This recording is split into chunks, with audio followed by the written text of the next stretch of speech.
देखो हम लोगों ने सबसे पहले स्टार्टिंग में टॉपिक जब शुरू किया था तो उसमें मैंने आपको ग्राफिकल है ना कॉन्सेप्ट बताए थे, लिमिट के, कंटिन्यूटी के, डिफरेंशियबिलिटी के, मैक्सिमा मिनिमा के, इंक्रीजिंग डिक्रीजिंग के। फिर मैंने आपको थोड़ा बहुत सबकी थ्योरेटिकल मेथड बताए थे, कंटिन्यूटी के, डिफरेंशियबिलिटी के, मैक्सिमा मिनिमा के। फिर मैंने आपको लिमिट के क्वेश्चन कराए, फिर कंटिन्यूटी और डिफरेंशियबिलिटी क्वेश्चन कराए। अब देखो हम लोग वापस फिर से कुछ लिमिट के अच्छे क्वेश्चन पे आते हैं, है ना।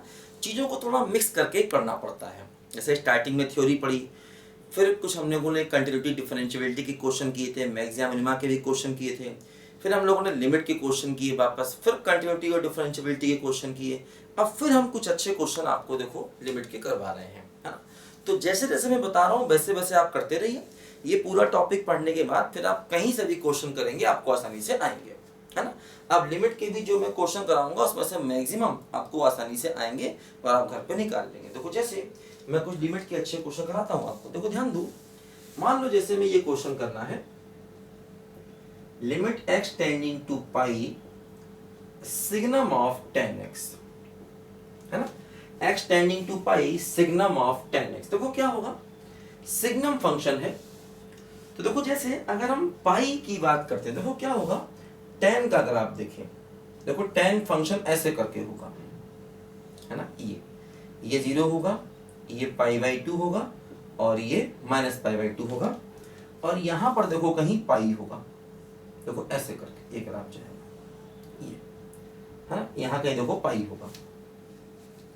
अब देखो जैसे अगर हम पाई पर राइट हैंड लिमिट निकालेंगे, x tending to pi plus, मान लो अगर हम पाई पर राइट हैंड लिमिट निकालेंगे, देखो जैसे पाई पर अगर हम राइट हैंड लिमिट निकालेंगे, इसका मतलब पाई के आगे जाते ही 10 पॉजिटिव हो जाएगा, और जैसे ही 10 पॉजिटिव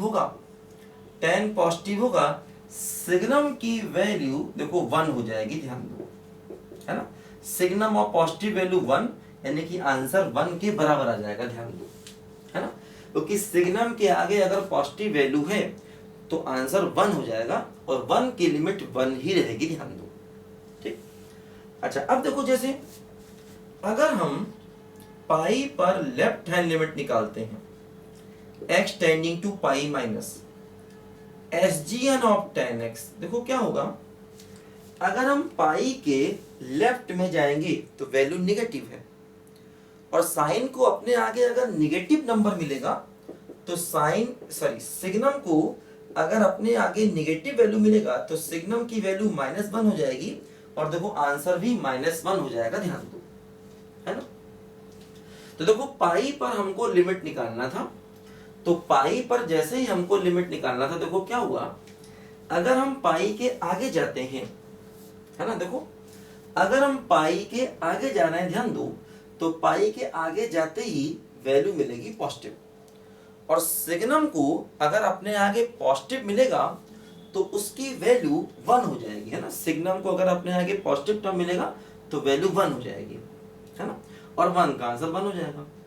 अच्छा यही अगर हम पाई के पीछे जाएंगे तो देखो क्या होगा, 10 निगेटिव हो जाएगा, और 10 निगेटिव का मतलब सिग्नम को अपने आगे निगेटिव टर्म मिलेगा, और जैसे ही सिग्नम को अपने आगे निगेटिव टर्म मिलेगा उसकी वैल्यू सीधे सीधे -1 हो जाएगी, तो आंसर -1, मतलब ये लिमिट क्या हो गई, देखो नॉट एग्जिस्ट हो गई, है ना। ये लिमिट देखो यहाँ पर डज नॉट एग्जिस्ट हो गई, ठीक है। करो सब बच्चे जल्दी लिखो उसको पहले ध्यान से।